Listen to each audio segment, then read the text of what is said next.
Present పెళ్ళిళ్ళ season అయితే నడుస్తుందన్నమాట. Tollywood celebrities, టీవీకి అలాగే మూవీకి సంబంధించిన యాక్టర్స్ మ్యారేజెస్ అయితే జరుగుతూ ఉన్నాయన్నమాట. ఇక తెలుగు టెలివిజన్లో జీ తెలుగులో ప్రసారం అవుతున్న జయం సీరియల్ ఫేమ్ యశ్వంత్ శౌర్య మ్యారేజ్ అయితే నిన్న జరిగిందనమాట. ఇక పెళ్లి కూతురు ఎవరంటే తను కూడా మనకు బాగా తెలిసిన అమ్మాయి. జీ తెలుగులోనే ప్రసారం అవుతున్న లక్ష్మీ నివాసం సీరియల్ ఫేమ్ అలంకృత. మీరు ఫొటోస్ చూడొచ్చు అనమాట. వీళ్ళిద్దరు పెళ్ళైతే ఘనంగా ఫ్రెండ్స్ అండ్ ఫ్యామిలీ మధ్య జరిగినట్టు తెలుస్తుంది.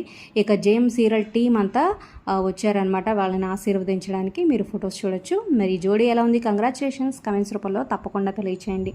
మరి వీళ్ళు యాక్ట్ చేస్తున్న జేఎం అలాగే లక్ష్మీ నివాసం సీరియల్లో వీళ్ళ పర్ఫార్మెన్స్ మీకు ఎలా అనిపిస్తుంది అనేది కూడా కమెంట్ చేయండి. ఏ సీరియల్ మీకు నచ్చుతుంది అనేది ఒక లైక్ చేసి ఈ వీడియోని షేర్ చేయడం మర్చిపోదు. మరిన్ని అప్డేట్స్ కోసం సబ్స్క్రైబ్ చేసుకోండి. అలాగే డిస్క్రిప్షన్ లింక్స్ అంటే ఆన్లైన్ షాపింగ్ ఆఫర్స్ కోసం ఒకసారి చెక్ చేయండి. టెలిగ్రామ్ గ్రూప్లో జాయిన్ అయితే ఆఫర్స్ ఉన్న అప్డేట్స్, డిస్కౌంట్ ఆఫర్స్ ఉన్న అప్డేట్స్ ఎప్పటికప్పుడు వస్తూ ఉంటాయి.